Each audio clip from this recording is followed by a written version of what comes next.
네, 여러분 안녕하세요. IT센 클로이시 주최하는 클로잇 온 웨비나에 참석해 주신 것을 진심으로 환영합니다. 저는 오늘 진행을 맡은 IT센 클로잇 황서희 책임입니다. 먼저 한 가지 안내 말씀드리겠습니다. 첫째, 웨비나 종료 후 간단한 만족도 설문이 진행될 예정이며 설문에 참여해 주신 분들과 오늘 좋은 질문 남겨주신 분들께는 추첨을 통해 소정의 선물을 드릴 예정입니다. 두 번째로 설문을 작성해 주시는 분들께는 오늘 진행한 웨비나 발표 자료를 송부드릴 예정입니다. 끝까지 함께 해주시고 발표 중 궁금하신 점은 적극적으로 질문 남겨주세요. 다만 빌링 구조 특성상 실시간으로 관련 답변이 어려운 점 양해 부탁드리며 웨비나 종료 후 답변을 정리하여 드리도록 하겠습니다. 네, 그럼 오늘 웨비나 주제를 설명해 드리겠습니다. 최근 클라우드 사용량이 늘어나면서 부담스러운 클라우드 비용 청구서를 경험하거나 비용 관리에 어려움을 겪는 기업들이 많은데요. 그래서 오늘의 주제는 바로 비용 거버넌스의 시작, 구글 클라우드 빌링 앤 피놉스 실무입니다. 오늘은 구글 클라우드의 빌링 구조의 핵심을 파헤쳐보고 실무자 관점에서의 피놉스 방법론과 데이터 기반의 비용 최적화 데모까지 한 번에 정리해드리는 시간을 마련해 보았는데요. 오늘 알찬 발표를 진행해 주실 두 분을 소개해 드리겠습니다. IT센 클로잇의 오승진 책임님 그리고 이가인 책임님 자리하셨습니다. 안녕하세요. 안녕하세요. 안녕하세요. IT센 클로잇의 오승진입니다. 반갑습니다. 안녕하세요. IT센 클로잇의 이가인입니다. 반갑습니다. 네, 오늘 기업 내 클라우드 비용을 고민하시는 많은 실무자분들이 참석해 주셨는데요. 본격적인 강연 시작에 앞서 오늘 시청자분들께 어떤 내용을 발표해 주실지 두 분께서 간략하게 소개 부탁드려요. 네, 먼저 저는 GCP 빌링 구조가 어떻게 이루어졌는지 알기 쉽게 설명해드리고 웨비나 마지막에는 제가 실제로 리소스 기반 COD라는 것을 구매하는 과정을 보여드릴 예정입니다. 네, 저는 현업에서 마주칠 만한 비용 관련 이슈를 시나리오 기반으로 소개하고 관련 피놉스 방안에 대해 말씀드릴 예정이고요.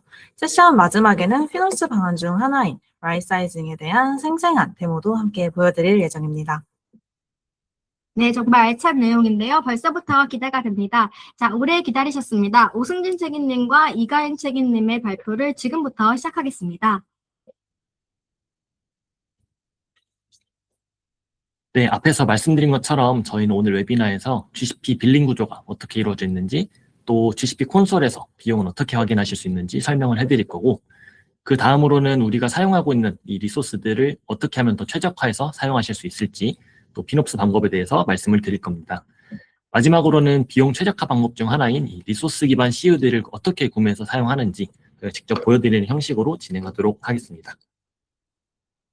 먼저 GCP 빌링 구조에 대해서 설명을 드리겠습니다. 이제 화면에 보이시는 것처럼 GCP 비용 관리 체계는 크게 4단계로 구성됩니다. 이 구조를 이해하시는 것만으로 이제 앞으로 우리 회사가 돈을 어느 서비스에서 사용하고 있는지 명확하게 이해하실 수가 있는데요. 이 4단계에서도 스큐라는 것을 이해해 주시는 게 가장 중요합니다. 스큐라 리소스의 특성이 결합되어 있는 이 GCP 비용 시스템에서 가장 작은 단위라고 볼 수 있습니다. 내가 사용하는 이 인스턴스의 타입과 또 리소스와 리전 모두가 구분되고 있고 그 스큐의 비용이 얼마인지 다 개별적으로 구성이 되어 있습니다. 화면에 보이는 우측 아래 이미지를 봐주시면은 머신 타입이 뭐 N2인지 N1인지 확인하실 수가 있고 또 CPU인지 램인지 또 리전은 서울인지 뭐 US였는지라는 걸 확인할 수 있고 또 이 스큐마다 시간당 비용이 얼마라는 것을 미리 알 수가 있게 되는 거죠. 근데 이제 오늘 참석해 주신 분들 중에서 이제 이미 이 GCP를 잘 아시는 분도 계시겠지만은 뭐 AWS만 사용해 보신 분도 계실 것 같고 또 혹은 이 클라우드가 익숙하지 않은 경영 지원 담당자와 같은 이제 비엔지니어 분들도 계신 것 같아가지고 제가 쉬운 예시를 통해서 다시 한번 설명드려 보겠습니다. 지금 화면과 같이 제가 GCP를 AWS와 비교하면서 한번 설명해보고 또 엔지니어가 아니신 분들을 위해서 우리가 다이소 쇼핑을 왔다고 생각하면서 설명도 한번 드려보겠습니다. 우선 노란색과 빨간색인 서비스와 스큐에 대해서 설명을 다시 드리겠습니다. 우선 노란색 서비스, 이거는 GCP가 다루는 제품군을 크게 묶은 것인데 흔히 가장 부르는 이제 컴퓨트 엔진이나 빅쿼리 같은 것들을 서비스라고 부르고 있습니다. 이게 AWS에서는 AWS EC2와 같은 프로덕트랑 개념이 유사하다고 볼 수가 있는 거고요. 이번에 다이소에 쇼핑 왔다고 이제 개념 보면은 식기류 혹은 주방용품과 같은 상품 코너라고 봐주시면 됩니다. 그럼 그 서비스 안에는 제가 앞서 간단하게 말씀드린 것처럼 스큐라는 것으로 세부적으로 구분되어 있습니다. AWS로 치면은 라인 아이템이라는 개념으로 이해해 주시면 되고, 또 다이소로 치면은 이 식기류 안에서도 은색 숟가락과 금색 젓가락 같이 이 바코드가 있는 모든 개별 상품을 SKU라고 이해해 주시면 됩니다. 여기서 AWS 차이점을 궁금해하시는 분이 있을 것 같아요. 이 서버를 사용한다는 가정으로 보면은 AWS는 CPU와 램 이런 것들을 모두 포함해서 모든 리소스가 합쳐진 인스턴스를 사용하게 되고 그 전체 비용만 확인할 수 있게 됩니다. 근데 반면에 GCP는 CPU와 램, GPU 모든 것을 다 따로 선택하실 수가 있고 이에 따라서 이 개별 SKU 비용에 확인할 수 있는 장점이 있습니다. 마찬가지로 다이소로 예시를 들어보겠습니다. 만약에 식기류를 구매하러 갔는데 AWS 같은 경우에는 이미 은색 숟가락과 젓가락으로 구성된 수저 세트를 판매하고 있습니다. 대신에 GCP는 내가 원하는 은색 숟가락과 금색 숟가락을 조합해가지고 골라서 사실 수 있다고 보시면 됩니다. 그리고 이제 이런 GCP 서비스를 사용하기 위해서는 이 리소스 장바구니의 개념인 프로젝트, 그다음에 프로젝트에서 발생한 비용을 계산할 결제 계정이 연결이 필요합니다. AWS에서는 하나의 이제 페이 어카운트에서 인스턴스를 생성해서 사용하실 수도 있고 그 비용을 이제 페이 어카운트에서 직접 지불할 수 있도록 구조가 되어 있습니다. 하지만 GCP는 이 리소스를 관리한 주체인 프로젝트랑 또 그 프로젝트에서 발생한 비용을 관리한 주체인 결제 계정으로 나뉘어 있습니다. 하나의 결제 계정에는 이제 여러 개의 프로젝트를 연결할 수도 있습니다. 이 개념을 바탕으로 지금과 같이 우리 회사의 GCP 결제 계정으로 만약에 비용이 $11가 청구됐다라고 한다면은 어떤 프로젝트 바구니에서 $1가 발생했는지 10달러가 발생했는지 혹은 그 프로젝트에서 어떤 서비스에서 얼마가 발생했고 어떤 SKU가 얼마씩 발생했다라는 것을 알 수 있는 구조로 되어 있습니다. 그럼 이제 비용이 어떻게 발생하는지 어느 정도 이제 이해가 되셨다면은 이번에는 할인에 대해서 제가 설명을 드려보겠습니다.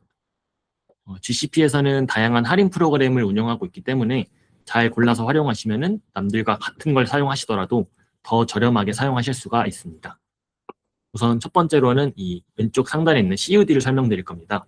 CUD는 이 특정 서비스에 대해서 내가 1년 동안 혹은 3년 동안 무조건 사용한다는 조건으로 할인을 받을 수가 있습니다. CUD도 두 개의 유형으로 이제 구분이 되는데요.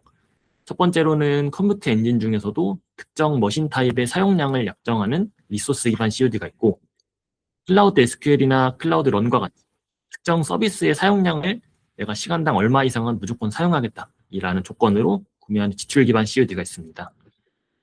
리소스 기반 CUD는 내가 M2 CPU를 시간당 100코어는 무조건 쓰겠다라는 개념인 거고 지출 기반 CUD는 클라우드 SQL 같은 서비스를 시간당 $500 이상은 무조건 쓰겠다라는 조건으로 할인을 받는 것이라고 보시면 됩니다. 두 번째로는 SUD라는 지속 사용 할인이 있습니다. 컴퓨터 엔진 서비스를 사용하시면은 이제 구글에서 한 달 중에 4분의 1 이상, 어떻게 보면 8일, 9일 정도 이상을 쓰면은 구글에서 특별 할인을 제공합니다. 대신에 이거를 CUD를 사용하는 경우에는 중복 할인이 적용되지 않는다고 하니까 참고해 주시기 바랍니다. 그리고 이제 이외에도 SBD, 프리티어, 구독 할인, 프로모션 크레딧이라는 게 있는데 이 할인 항목들은 이제 GCP에서 다양한 서비스별로 설정된 할인 기준들이 있습니다. 예를 들어서 쿠버네티스를 사용한다. 이러면은 월 $74까지는 무료로 사용할 수 있다는 조건이 있습니다. 그런 경우에는 프리티어 같은 항목으로 자동으로 할인을 받게 됩니다만 할인 혜택이 엄청 크게 느껴지지는 않을 수는 있습니다. 그리고 마지막으로는 협상 할인인데요. AWS를 사용해 보신 분들이라면은 이제 EDP라는 단어를 들어보셨을 겁니다. 이제 그것과 유사한 건데 GCP에서는 엔터프라이즈 어그리먼트라는 약정 계약을 체결할 수가 있습니다. GCP를 오랫동안 사용할 계획이 있고 또 규모를 좀 크게 사용할 계획이 있다라고 하면은 이 약정 계약을 통해서 원하는 서비스에 대해서 좀 큰 할인을 받을 수 있으니까 고려해 보시는 것도 좋을 것 같습니다. 이 약정 할인에 대해서는 고려하고 계신 부분이 있다면은 저희 클로잇을 통해서 이제 따로 문의를 해주시면은 저희가 영업 담당자를 통해서 답변을 드릴 수 있도록 하겠습니다. 그리고 할인 프로그램 중에서 SUD, 설명드렸던 SUD 같은 거는 받고 있으면은 마냥 좋은 것도 아닐 수는 있습니다. 왜냐하면은 우리가 서버를 불필요하게 계속 사용 중이다 보니까 SUD가 발생할 수도 있는데 그렇기 때문에 SUD 많이 받고 있다라고 하면은 내부에서 서버가 불필요하게 사용되고 있는 건 아닌지 검토해 보시는 것이 좋을 것 같습니다. 할인 프로그램 이거 중에서 적은 노력 대비 큰 할인 효과를 얻을 수 있는 방법은 바로 이 CUD를 활용하시는 것인데요. 조금 이따가 피놉스 방법론에 대해 설명을 드린 이후에는 제가 리소스 기반 CUD를 구매하는 과정을 보여드릴 예정이니까 끝까지 집중해 주시기 바랍니다. 이제 앞에서 비용이 발생한 구조와 할인 혜택에 대해서 어느 정도 설명을 드렸는데 그 내용을 바탕으로 되는 구조를 간략하게 보여드리겠습니다. GCP는 이제 말씀드린 것처럼 스큐를 사용하게 되는데 그 스큐를 사용하시면은 스큐의 정가와 그 사용량을 곱해서 리스트 코스트라는 정가 금액이 발생하게 됩니다. 그리고 약정 계약을 체결하셨다면은 이 협상 할인이 차감된 코스트라는 게 청구가 되고 약정 계약을 체결하지 않으셨다면은 일반적으로는 리스트 코스트와 동일한 값이 나올 겁니다. 그리고 이 코스트에서 COD나 SUD, 프로모션 크레딧과 같은 구글 할인 프로그램이 적용이 되고요. 그러면은 이 스큐별로 최종 금액이 나오게 될 거고 그 스큐들의 최종 금액의 합이 결국에는 청구되는 금액의 합이라고 보시면 됩니다. 이 내용들을 바탕으로 이번에는 GCP 빌링 콘솔을 보는 방법을 간략하게 설명드리겠습니다. GCP 콘솔에 접속하시면은 이 좌측 상단에 1번 여기 보시면은 내가 보고 싶은 결제 계정을 선택하실 수가 있고요. 그 결제 계정에 대해서 리포트라는 보고서 페이지를 누르면은 지금 화면과 같은 이게 비용이 보이는데요. 그러면 우측에 있는 3번 조회 조건을 원하시는 조건을 선택하실 수가 있으니까 필터를 마음껏 설정해 주시면 됩니다. 이제 지금 위에 보이는 화면은 제가 그룹 바이 스큐라는 거를 선택했기 때문에 화면에서는 스큐별로 내가 얼만큼 쓰고 있는지를 보실 수가 있는 거고 그 아래는 제가 그룹 바이 프로젝트를 선택했기 때문에 프로젝트별로 얼마를 쓰고 있구나를 확인할 수 있는 상태입니다. 그 다음에 이제 4번 빨간 박스를 봐주시면은 이제 정가 기준의 비용에서 협상 할인이나 혹은 COD 할인 이런 것들 얼만큼 할인받았는지도 선택하고 풀었다가 해가지고 보실 수 있으니까 이것도 잘 활용해 주시면 좋을 것 같습니다. 우선 제가 여기까지 빌링 구조에 대해서 간략하게 설명을 드렸는데 이 다음으로는 리소스들을 어떻게 하면 더 효과적으로 관리할 수 있을지 알아보는 피놉스에 대해서 설명을 드리도록 하겠습니다. 네, 다음으로는 실제 현장에서 가장 빈번하게 발생하는 비용 이슈들을 중심으로 클라우드 비용 관리 가이드에 대해서 말씀드리려고 합니다. 구글 클라우드의 비용 최적화 전략은 크게 세 가지 방향으로 나뉩니다. 첫째는 제품 효율성으로 서버리스나 컨테이너 같은 클라우드 네이티브 기술을 활용해 자원 사용 자체를 최적화하는 것입니다. 둘째는 가격 효율성으로 약정 할인이나 스팟 VM 등을 통해 지불하는 단가를 낮추는 전략입니다. 마지막 보호 장치로 예산 알림이나 조직 정책 등을 통해 예상치 못한 비용 사고를 방지하는 가드레일을 세우는 것입니다. 상단의 그래프를 보시면 각 방안의 노력 대비 비용 절감 효과를 확인하실 수 있는데요. 적은 노력으로 큰 효과를 보는 CUD나 빅쿼리 슬로부터 높은 노력이 들지만 근본적인 체질을 바꾸는 아키텍처 최적화까지 다양한 피놉스 방안을 확인하실 수 있습니다. 이후 슬라이드에서는 현업에서 마주칠 만한 비용 관련 문제점을 시나리오를 통해 소개하고 이에 대한 피놉스 방안에 대해 논의하는 시간 가져보도록 하겠습니다. 첫 번째 시나리오는 가장 기본적이면서도 효과가 강력한 유휴 인스턴스 스케줄링입니다. 혹시 퇴근한 뒤에도 아무도 쓰지 않는 개발 서버가 24시간 돌아가고 있진 않으신가요? 금요일에 퇴근하면서 테스트 서버 안 껐다 하고 아찔했던 경험 아마 다들 한 번쯤은 있으실 텐데요. 사실 이게 계산을 해보면 가격 차이가 꽤 납니다. 예를 들어 사람들이 서버를 쓰지 않는 퇴근 후 오후 8시부터 다음날 오전 7시까지 그리고 주말에만 서버가 자동으로 중지되도록 설정만 해도 한 달치 금액을 기준으로 기존 대비 약 60%의 비용을 즉시 절감할 수 있습니다.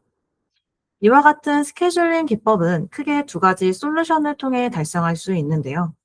일단 컴퓨터 엔진의 경우 인스턴스 스케줄러를 사용하면 코드 없이 정책 설정만으로도 인스턴스 가동을 자동화할 수 있습니다. 자체 스케줄러 기능이 없는 서비스라면 클라우드 스케줄러와 클라우드 펑션의 조합을 통해서 간단한 코드를 통해 스마트하게 제어할 수 있습니다. 다만 여기서 주의하실 것은 인스턴스 스케줄링 작업을 하기 전에 해당 서버가 24시간 유지되어야 하는 운영 서버인지 아니면 정말 중단 가능한 개발 환경인지 담당자와 사전에 꼭 상의하셔야 한다는 것입니다. 다음은 자원 크기를 최적화하는 라이트 사이징과 오토 스케일링에 대해 말씀드리겠습니다. 사실 서비스를 운영하는 엔지니어 입장에서 가장 무서운 건 바로 서버의 장애가 발생하는 것인데요. 그러다 보니 초기에는 서버의 사양을 실제 필요한 것보다 좀 더 넉넉하게 잡기도 합니다. 하지만 서비스가 6개월, 1년 정도 운영되다 보면 비로소 이 서비스에 진짜 필요한 사양이 어느 정도인지 데이터가 쌓이게 됩니다. 서비스가 잘 돼서 스펙을 늘리는 기분 좋은 일도 있겠지만 예상보다 리소스가 많이 남아 낭비되는 경우도 분명히 생깁니다. 이럴 때 필요한 기술이 바로 라이사이징입니다. 라이사이징이란 서버의 스펙을 최적화하는 것을 의미합니다. 우리가 처음 서비스를 열 때 동시 접속자 1000명을 감당할 수 있는 고사양 서버를 빌렸다고 가정해 봅시다. 그런데 1년 동안 데이터를 분석해 보니 실제로는 가장 바쁜 시간에도 접속자가 100명 뿐이었다면 결과적으로는 우리는 쓰지도 않는 나머지 900명분의 비용을 매달 꼬박꼬박 내고 있었던 셈이 됩니다. 이때 서버의 사양을 낮추는 것이 바로 라이사이징이라고 하는데요. 사양을 조절할 때는 서버의 머신 타입, 즉 몇 개의 CPU와 얼마만큼의 메모리가 필요한지 결정하게 됩니다. 이럴 때 사용해 볼 만한 서비스가 바로 GCP의 레코멘더 서비스입니다. 레코멘더는 서버의 모니터링 기록을 스스로 분석해서 이 서버는 현재 사양을 다 소진하지 못하고 있으니 머신 타입 A에서 B로 변경하세요 라고 가이드를 줍니다. 이 제한에 따라 서버의 규모를 실제 사용량에 맞춰 조정하기만 해도 서비스 성능은 똑같이 유지하면서 비용은 그 자리에서 바로 줄일 수 있습니다. 물론 무작정 줄였다가 장애 나면 어떡하지? 하는 우려가 생길 수 있겠는데요. 그래서 저희는 한 번에 확 줄이는 것이 아니라 한 단계씩 낮추며 모니터링하는 단계적 하향 조정 프로세스를 권장합니다. 현업에서 많이 들어보셨을 오토스케일링에 대한 설명도 빼놓을 수 없겠죠. 오토스케일링을 사용하면 서버 수를 고정하여 사용자가 없을 때도 많은 서버를 유지하지 않고 사용자 수에 따라 서버 대수를 자동으로 늘리거나 줄일 수 있어 효과적인 비용 절감을 이룰 수 있습니다. 다만 오토스케일링은 애플리케이션 구조에 따라 코드 수정이 필요할 수도 있어서 앞서 설명드린 방법에 비해서는 도입이 아주 쉽지는 않습니다. 그러나 일단 구축을 해놓고 나면 리소스 낭비를 원천적으로 차단할 수 있는 적은 노력으로 많은 절감을 이룰 수 있는 방안이니 긍정적으로 고려해 보시길 바랍니다. 다음은 리소스를 삭제했음에도 비용이 계속 발생하는 경우입니다. 분명 인스턴스를 지웠는데 청구서에 비용이 남아있다면 대부분 부수적인 자원들이 남아있기 때문인데요. 대표적인 사례가 바로 디스크와 고정 IP입니다. 특히 GCP는 인스턴스를 삭제 시 연결되어 있는 디스크가 자동으로 삭제되지 않도록 설정할 수 있는 옵션이 있는데요. 이는 인스턴스를 실수로 삭제하더라도 데이터와 인스턴스를 원상 복구할 수 있다고 하는 점에서 장점이 되기는 하지만 의도적으로 서버를 삭제하는 경우에는 디스크를 비롯한 부수적인 자원까지 유의해서 삭제하지 않으면 관련 비용이 계속 청구될 수 있다는 우려점 또한 있습니다. 따라서 이와 같이 주자원을 삭제할 때는 반드시 부수적인 리소스까지 완전히 정리되었는지 재확인하는 습관이 중요합니다. 만약 더 이상 운영하지 않는 프로젝트라면 필요한 데이터만 백업한 뒤 프로젝트 단위로 과감히 삭제해서 비용 발생을 원천 차단하는 것도 좋은 방법입니다. 다만 너무 당연하게도 리소스 및 프로젝트를 삭제하기 전에는 반드시 담당자와 사전에 논의하여야 합니다. 프로젝트나 리소스 복구가 불가능한 경우도 있으니 스냅샷이나 백업을 생성하는 등 삭제 시 신중한 작업이 필요합니다. 다음은 실무에서 자칫 놓치기 쉽지만 예상외로 큰 변수가 되고 있는 데이터와 로그 관리에 대해 말씀드리도록 하겠습니다. 혹시 사고가 날 걸 대비해서 모든 로그를 다 남겨두는 게 낫지 않나? 하고 고민해 보신 적 있으신가요? 데이터가 곧 자산이 되는 시대긴 하지만 명확한 기준 없이 무작정 저장하는 것은 예상치 못한 비용 사고로 이어지기도 합니다. 예를 들어 디도스 공격처럼 예기치 못한 상황으로 로그가 비정상적으로 쏟아진다면 단 하루 만에 로그 비용만으로 수백만 원까지 청구되는 아찔한 상황까지 생길 수 있습니다. 이러한 부분에 대해서 논의하고자 몇 가지 관련 서비스에 대한 시놉스 방안을 소개해 드리려고 합니다. 첫 번째는 클라우드 SQL입니다. 클라우드 SQL에는 데이터베이스의 저장 공간을 수시로 확인하여 필요시 자동으로 공간을 늘려주는 옵션이 있는데요. 많은 분들이 저장 공간 부족으로 인한 장애 발생을 최소화하고 관리 포인트를 줄이기 위해서 이 옵션을 사용하십니다. 그러나 저장 공간이 확장되는 만큼 비용 또한 자동 증가되기 때문에 각별한 주의가 필요한 옵션인데요. 이를 방지하기 위해서는 디스크가 자동으로 확장되기 전에 불필요한 데이터를 주기적으로 삭제하는 것을 권장드리겠고요. 이미 디스크가 필요 이상으로 확장되어 버린 후라면 역시 데이터를 먼저 정리하신 후에 적절한 크기의 디스크가 연결된 신규 인스턴스로의 데이터 이관 방안도 고려해 보시는 것이 좋겠습니다. 두 번째는 빅쿼리입니다. 빅쿼리의 디폴트 테이블 익스파이레이션 설정을 사용하면 일정 기간이 지난 데이터는 자동으로 삭제되도록 할 수 있습니다. 또한 파티셔닝과 클러스터링을 사용하면 쿼리 시 읽어드리는 데이터 양 자체를 최소화하여 비용을 낮출 수 있게 됩니다. 마지막으로는 클라우드 로그입니다. 모든 로그를 무작정 보관하는 것을 지향하고 주기적인 분석을 통해 필요한 로그는 필터링하여 로그 수집 단계에서 걸러내는 것이 중요합니다. 마찬가지로 로그 성격에 따라 보존 주기를 유연하게 재설정하여 장기 보관 비용을 제거하는 것이 좋습니다. 여기서 한 가지 중요한 팁을 드리자면 데이터를 삭제하거나 자동화를 설정하기 전에는 반드시 비즈니스적, 법적 보존 의무 기간을 확인하셔야 합니다. 산업군에 따라서 법적으로 일정 기간 보관이 강제되는 로그도 있기 때문입니다. 또한 대규모 정리 작업 전에는 만약을 대비해 스냅샷이나 백업을 생성하여 언제든 되돌릴 수 있는 안전장치를 마련해 두는 것이 가장 권장되는 방식입니다. 사실 데이터 삭제라는 게 아시다시피 실무에서는 결코 간단한 결정이 아닙니다. 저 역시 운영 현장에서 깊이 공감하고 있는 부분인데요. 혹시 이 데이터 나중에 필요하시면 어떡하지? 1년에 한두 번 쓰긴 하는데 그렇다고 계속 들고 있자니 용량이 너무 크고 하는 고민들 아마 한 번쯤 해보셨을 겁니다. 이런 막연한 불안함과 관리의 어려움 때문에 결국 일단 다 쌓아둘까 하는 결론에 도달하곤 합니다. 핵심은 무조건적인 삭제가 아니라 합리적인 관리입니다. 데이터를 유지하면서도 비용을 최적화할 수 있는 데이터 계층화 본격적으로 설명드리도록 하겠습니다. GCS에는 클래스라는 개념이 존재하는데요. 기능적으로 다른 것은 없지만 어떤 클래스를 선택하느냐에 따라 비용이 달라진다고 생각하시면 됩니다.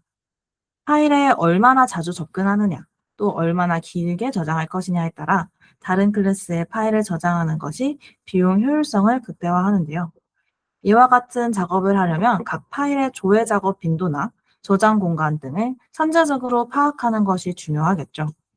그런데 파일이 수백 개, 수만 개로 양이 너무 많다 보면 아무래도 작업이 오래 걸릴 테고 한번 클래스를 옮겼다고 하더라도 신규 생성 또는 삭제되는 파일에 대해서 정기적으로 관리를 해주어야 하다 보니까 관리 비용이 문제가 될 것입니다. 이럴 때 저희는 수명주기 정책을 적극적으로 사용하시기를 권장드립니다. 예를 들어 생성된 지 30일이 지나서 자주 찾지 않는 파일이 있다면 그건 자동으로 니얼라인 클래스로 법적 보존을 위해 1년간 보관해야 하는 로그 파일은 아카이브 클래스로 옮기도록 하는 정책을 세우는 것이죠. 수명주기 정책을 도입하기 전에 사전에 체크해야 할 것이 몇 가지 있는데요. 첫째는 데이터 접근 패턴 분석입니다. 앞서 말씀드린 대로 각 파일이 얼마나 자주 조회되는지, 또 얼마나 오래 보관될지에 대한 사전 분석이 필요합니다. 이 밖에도 파일의 이름이나 확장자를 통해 패턴을 파악하는 것도 중요한데요. 예를 들어 로그로 끝나는 파일은 데이터를 쌓기만 할 뿐 거의 조회되지 않는다는 패턴을 발견했다면 로그로 끝나는 파일은 곧장 아카이브 클래스로 이동하는 등 수명주기 정책의 다양한 옵션 값을 활용해 똑똑한 비용 정책을 세워보시기를 권장합니다. 다음은 조기 삭제 요금 분석입니다. 사실 각 클래스에는 최소 저장 기간이라는 개념이 있습니다. 예를 들어 니얼라인 클래스 같은 경우에는 그 기간이 30일 정도인데요. 니얼라인에 저장된 파일을 10일 만에 삭제하거나 저렴한 클래스로 옮기더라도 남은 20일에 대한 요금이 조기 삭제 요금으로 그대로 부과되게 됩니다. 따라서 이런 상황을 고려했을 때 손익분기점을 미리 검토하는 것이 좋겠습니다. 마지막으로 데이터 조회 비용 검토입니다. 이것도 앞서 말한 것과 같은 맥락인데요. 파일 저장비를 아끼려고 낮은 티어로 옮겼는데 해당 파일에 대한 조회가 너무 자주 일어나서 보관비 아끼려다가 조회비 더 많이 나가진 않을지 여러 시나리오를 두고 계산해 보시기 바랍니다. 앞서 말씀드린 방법들이 이미 발생한 비용을 줄이는 사후 처방 방식이었다면 이번에는 애초에 사고가 나지 않도록 막는 가드레일에 대해 말씀드리겠습니다. 실무를 하다 보면 가끔 개발자가 그냥 리소스를 생성해버리면 막을 방법이 없지 않나요? 작업 중에 실수로 수천만 원이 나왔는데 구글에 환불을 해달라고 요청할 수는 없나요? 하고 고민하시는 분들이 더러 계시는데요. 사실 어떤 일이든 사람이 하는 일이다 보니 자연스럽게 실수도 생기기 마련입니다. 따라서 우리는 사람의 의지에 기댈 것이 아니라 이와 같은 상황을 막는 시스템을 통한 가드레일을 세워야 합니다. 첫째, 조직 정책입니다. 조직 정책을 활용해 우리 서비스와 무관한 해외 리전이나 비용이 지나치게 비싼 고성능 자원은 애초에 생성하지 못하도록 원천 차단할 수 있습니다. 둘째는 쿼터 설정입니다. 프로젝트나 사용자별로 일일 사용 한도를 걸어두는 것인데요. 예를 들어 개발자가 실수로 평소보다 무거운 쿼리를 실행하게 되더라도 미리 한도를 정해서 자동으로 브레이크가 걸리도록 하는 설정입니다. 물론 업무상 필요한 정당한 작업이 있다면 검토 후 한도를 조정하는 유연한 운영이 병행되어야 합니다. 셋째는 IAM입니다. 업무 범위에 맞춰 리소스를 생성 및 삭제하는 권한을 정교하게 제어해야 합니다. 이를 통해 권한 남용으로 인한 비용 사고를 방지하고 각 리소스에 대한 관리 책임을 명확히 하여 예산 집행의 투명성을 확보할 수 있습니다. 여기에 실무적인 팁을 하나 더 하자면 버짓 얼럿의 단계별 임계치 설정을 적극 활용하는 것이 권장됩니다. 단순히 예산 초과 후 통보받는 방식에서 벗어나서 50%, 80% 등 구간별로 알림을 설정해두면 비정상적인 비용 급증을 조기에 감지하고 선제적으로 대응할 수 있습니다. 이어서는 앞서 말씀드린 라이트 사이징이 실제 콘솔상에서 어떻게 이루어지는지 영상을 통해 한번 확인해 보도록 하겠습니다. 라이트 사이징의 핵심은 실제 사용량에 맞춰 자원을 최적화하는 것이었죠. 이를 보여드리기 위해 제가 테스트 VM을 미리 준비했습니다. 이 VM의 머신 타입은 N2 스탠다드 4로 4개의 CPU와 16기가의 메모리가 할당되어 있습니다. 그럼 실제로 이 인스턴스가 얼마나 효율적으로 자원을 쓰고 있는지 옵저버빌리티 탭에서 살펴보겠습니다. 여기에는 리소스 현황을 보여주는 다양한 지표가 있는데요. 저희가 주목할 것은 CPU와 메모리 사용률입니다. 메뉴에서 CPU 클릭해서 확인을 해보시면 현재 사용률이 약 25% 내외로 보이네요. 옆에 그래프를 보면 4개의 CPU 중 1개 정도만 사용을 하고 있어서 사용 조정을 충분히 고려할 수 있겠습니다. 메모리도 한번 살펴볼까요? 네, 메모리 역시 사용률이 10% 미만으로 보이고 옆에 그래프를 한번 보시면 할당된 자원에 비해서 실제 사용률이 현저히 적어서 자원이 낭비되고 있음을 확인할 수 있습니다. 분석이 끝났으니 최적화 작업을 해보도록 하겠습니다. 우선 머신 타입 변경을 위해 먼저 인스턴스를 중지해 보도록 하겠습니다. 인스턴스가 멈추는 동안 중요한 팁을 하나 드리자면 모니터링 시 데이터 분석 범위 설정이 매우 중요하다는 것입니다. 지금은 테스트라서 15분간의 데이터만 확인을 했지만 실무에서는 서비스 특성에 맞춰 기간을 설정해야 합니다. 예를 들어 주말 트래픽이 높은 서비스라면 최소 일주일 이상의 데이터를 보고 판단하셔야 정확하겠죠. 또한 오늘은 CPU와 메모리 위주로 설명을 드렸는데요. 실제 운영 환경에서는 디스크 I/O나 네트워크 처리량 등 다양한 성능 지표와 예외 케이스를 면밀히 검토하신 후 진행하시기를 권장드립니다. 네, 인스턴스 중지가 완료되었습니다. 수정 버튼을 눌러서 머신 타입 변경하도록 하겠습니다. 앞서 실사용량이 CPU 1개에 메모리 2GB인 것을 고려를 했을 때 2개의 vCPU와 8기가의 메모리를 제공하는 N2 스탠다드 2 타입이면 안정적인 운영이 가능할 것 같습니다. 설정을 저장하고 변경된 사양이 반영되도록 인스턴스를 다시 재시작해 보도록 하겠습니다.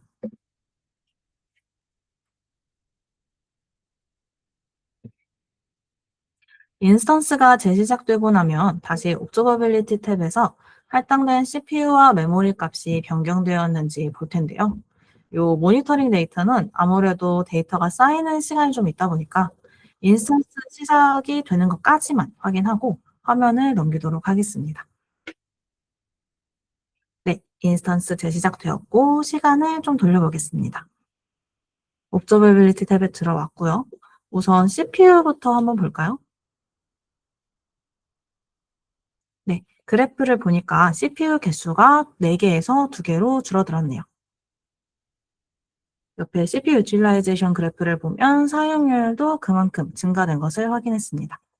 메모리도 한번 보시면 메모리도 16GB에서 8GB로 줄어들었고 메모리 유틸라이제이션도 높아진 걸 보니 전부 다 자원이 효율적으로 사용되고 있다고 판단할 수 있겠군요.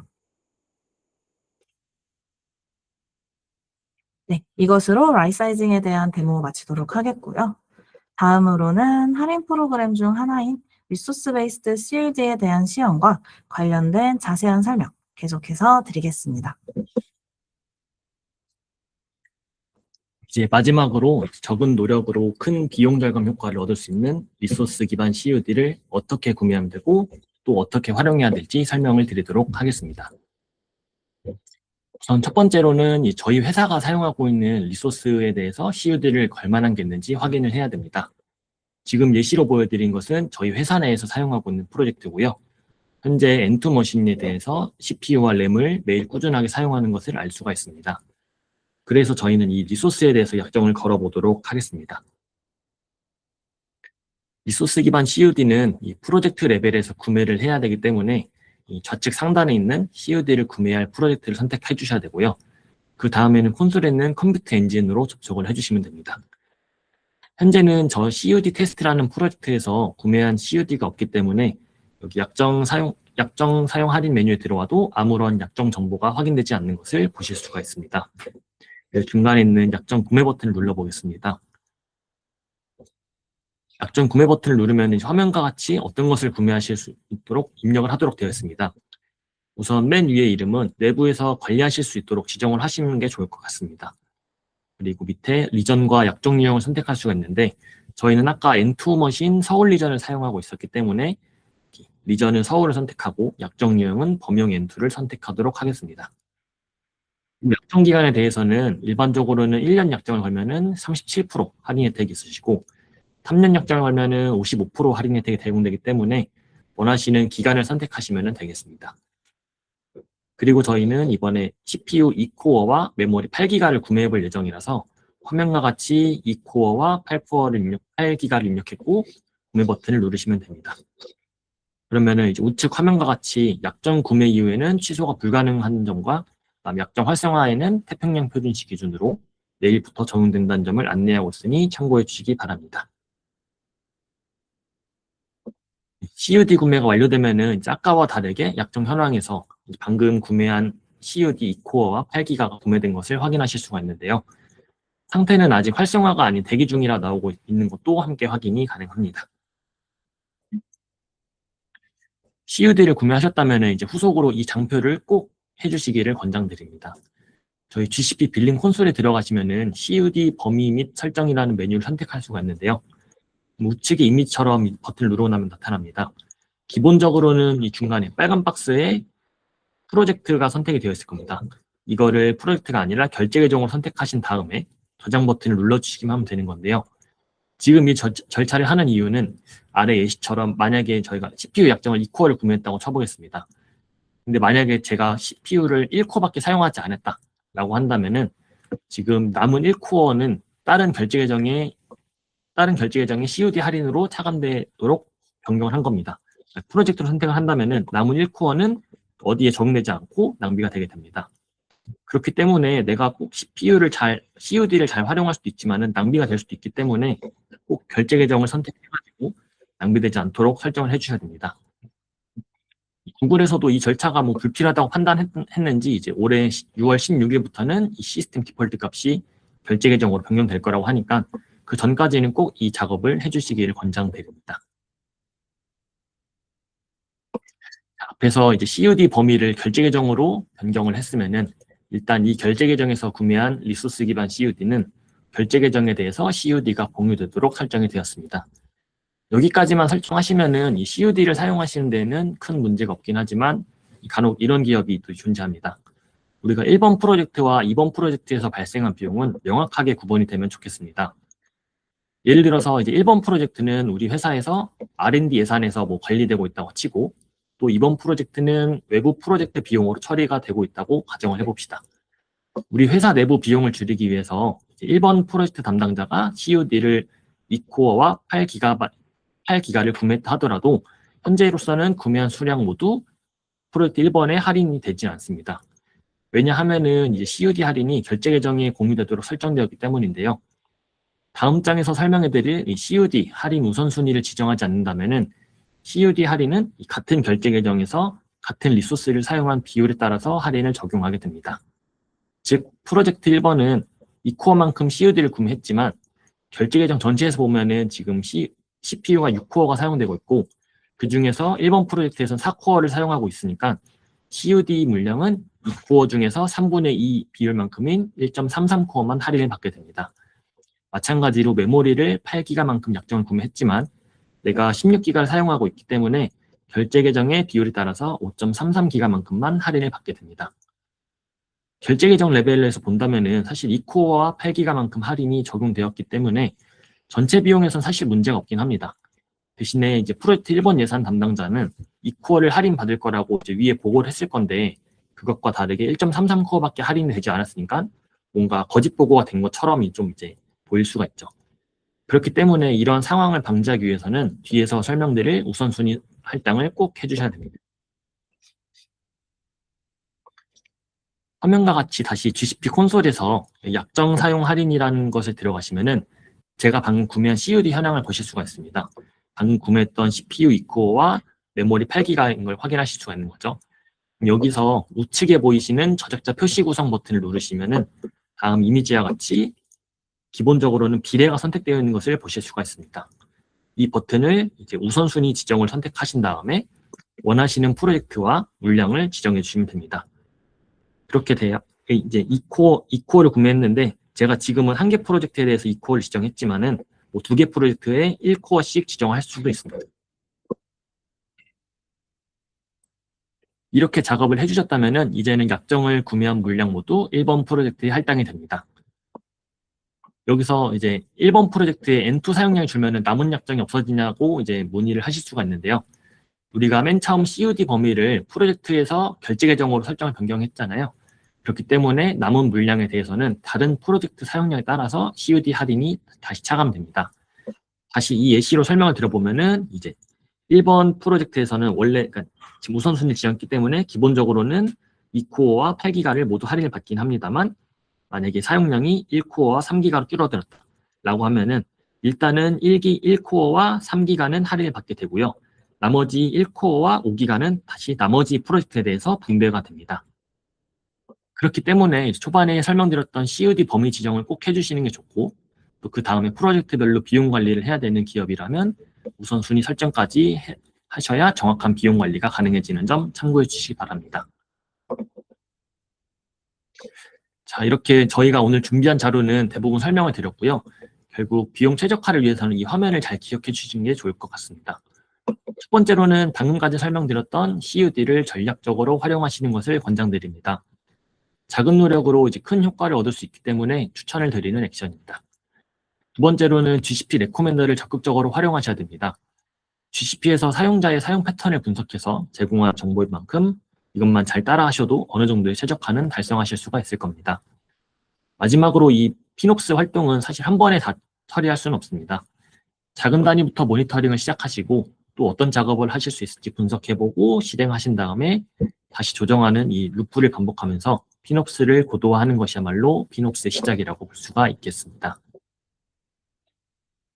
네, 오승진 책임님의 자세한 구글 클라우드 빌링 구조와 CUD 최적화 설명부터 이가인 책임님의 심도 있는 피놉스 반복론을 바탕으로 한 클라우드 비용 관리 가이드까지 잘 확인해 보았는데요.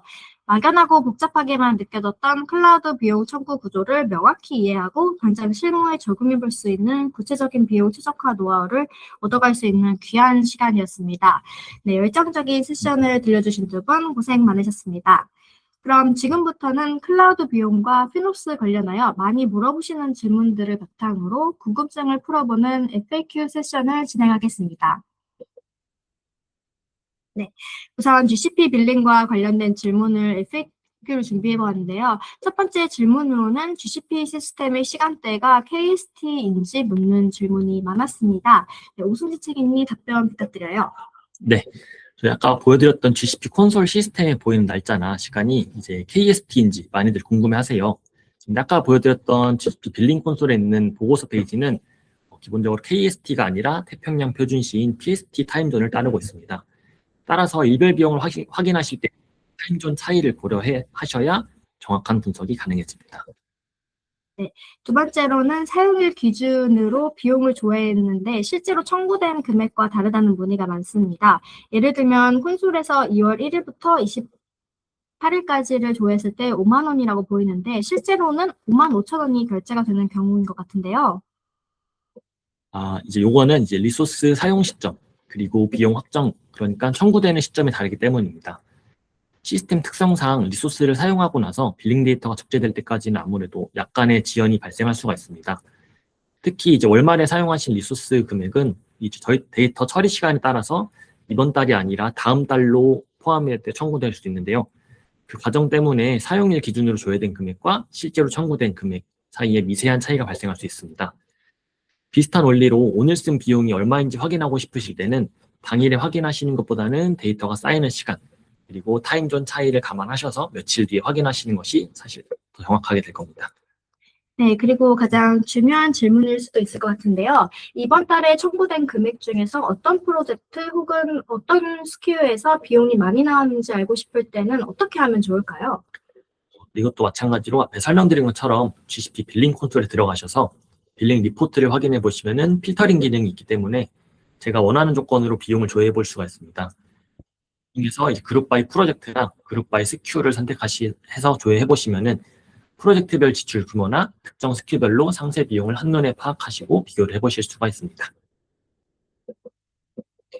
네, 다음은 리소스 기반 CUD 관련 FAQ인데요. 하나씩 살펴보도록 하겠습니다. 첫 번째 질문입니다. 약정 구매에 대한 질문인데요. 약정을 구매하긴 했는데 잘못 구매한 경우 취소를 할 수 있나요? 네, 이가인 책임님, 이거 취소할 수 있을까요? 안타깝게도 GCP에서는 약정 구매 후 취소는 불가능합니다. 저희도 여러 번 강조하는 부분인데요. 그렇기 때문에 약정을 구매하실 때에는 신중하게 2번, 3번 더 체크하면서 구매하시기를 바라겠고요. 처음 구매를 하실 때는 현재 사용하는 리소스 100% 약정을 거시기보다는 적은 수량부터 구매해 보시면서 차근차근 늘려가시는 것을 권장드립니다. 네, 그렇군요. 답변 감사합니다. 다음 질문인데요. 저희는 컴퓨트 엔진 자원을 많이 사용하는 편입니다. 그중 머신 타입이 N1인 컴퓨트 엔진을 많이 쓰는 편인데요. 그래서 N1으로 CUD를 구매했는데 다음 달부터는 N2로 머신 타입을 변경하게 될 것 같습니다. 혹시 CUD도 N1에서 N2로 변경할 수 있을까요? 라고 질문해 주셨습니다. 이건 답변이 어떻게 될까요? 이 부분도 불가능합니다. GCP는 CUD 약정을 구매하실 때 이 머신 타입을 구분해서 약정을 구매할 수 있게 되어 있습니다. 따라서 당연하게도 머신 타입을 변경하시게 되면 해당 CUD로는 할인이 좀 어렵습니다. 여러 번 거듭해서 말씀을 드리지만 CUD는 한 번 구매하신 후로는 취소 및 머신 타입 불가능합니다. 따라서 구매하시기 전에 아키텍처의 변경 사항은 없는지 충분히 내부적으로 검토를 하신 후에 구매하시기를 권장드립니다. 네, 어느덧 마지막 질문인데요. CUD 우선순위를 지정할 때 프로젝트가 아닌 조직 또는 폴더 단위도 설정 가능한가요? 이 부분은 저도 정말 궁금한데요. 어떤가요? 네, 저도 이 기능은 꼭 있었으면 하는 바람인데요. 아쉽게도 현재까지는 프로젝트 단위로만 지정이 가능합니다. 따라서 번거로우시더라도 우선순위 설정은 프로젝트 단위로 해주시길 바랍니다. 네, 지금까지 시청자분들께서 궁금해하시는 FAQ 세션을 진행해 보았고요. 네, 오늘 많은 설명을 해주신 오승진 책임님과 이가인 책임님께 다시 한번 감사 인사를 드리겠습니다. 네, 오늘 웨비나를 주최한 저희 IT센 클로잇에 대해서 간략히 소개하는 시간을 가져보려 하는데요. 앞서 구글 클라우드의 강력한 비용 관리 및 최적화 기능들을 살펴보셨습니다. 그렇다면 이 혁신의 여정을 누구와 함께 시작해야 할까요? 클라우드 설계부터 AI 에이전트 운영까지 비즈니스 전 과정을 통합 지원하는 파트너 바로 저희 IT센 클로잇입니다. 저희 IT센 클로잇은 구글 클라우드의 최상위 등급인 프리미어 파트너로서 독보적인 역량을 바탕으로 2025년 구글 클라우드 매출 1위라는 압도적인 성과를 거두었습니다. 단순히 인프라를 구축하고 관리하는 수준을 넘어 고객의 클라우드 전환과 AI 전환 전략 수립부터 실제 구축 운영까지 엔드엔드로 책임지는 전문 파트너입니다. 저희는 과천과 서초에 거점을 두고 있고 약 420명의 임직원 중 370명이 전문 IT 기술 인력으로 구성되어 있습니다. 네, 또한 IT센 그룹 전체적으로는 약 1,700명의 대규모 기술 인력 풀을 보유하고 있고요. 어떤 대규모 프로젝트라도 안정적으로 수행할 수 있는 강력한 인적 인프라를 저희 IT센 클로잇이 갖고 있습니다. 이미 국내 유수의 기업들이 저희 IT센 클로잇의 기술력을 믿고 함께 하시는데요. 성공적인 클라우드 최적화는 물론 여러분의 성공적인 AI 도입까지 저희 IT센 클로잇이 가장 든든한 조력자가 되어드리겠습니다. 네, 끝으로 마지막으로 중요한 안내 말씀드리려고 하는데요. 방송 종료 전 화면에 지금 보이시는 설문조사 QR코드 또는 채팅방에 올라온 링크를 통해 만족도 조사에 꼭 참여해 주시기를 바랍니다. 설문에 참여해 주신 분들과 좋은 질문을 남겨주신 분들께는 추첨을 통해 스타벅스 커피, 배달의 민족 상품권, 네이버페이 포인트 등 소정의 경품을 보내드릴 예정입니다. 그리고 설문에 참여해주신 분들에 한해서 오늘 발표 자료를 송부드릴 예정이오니 많은 참여 부탁드립니다. 여러분의 소중한 의견은 더 좋은 콘텐츠를 준비하는 데 큰 도움이 됩니다. 저희 클로잇 온에서는 실무자분들을 위해 매월 유익한 IT 웨비나를 선보일 예정이니 앞으로도 꾸준한 관심 부탁드립니다. 오늘 들으신 구글 클라우드 비용 최적화 및 피놉스 컨설팅과 관련해 맞춤형 상담이 필요하시다면 언제든 포스터 하단의 문의처나 설문조사를 통해 저희 IT센 클로잇으로 연락해 주시기 바랍니다. 네, 그럼 오늘 긴 시간 함께해 주신 여러분께 진심으로 감사드리며 저희는 다음 웨비나에서 더욱 알찬 내용으로 찾아뵙겠습니다. 네, 남은 오후 시간도 힘내시길 바라고요. 네, 그럼 오늘 웨비나에 참석해 주셔서 감사합니다.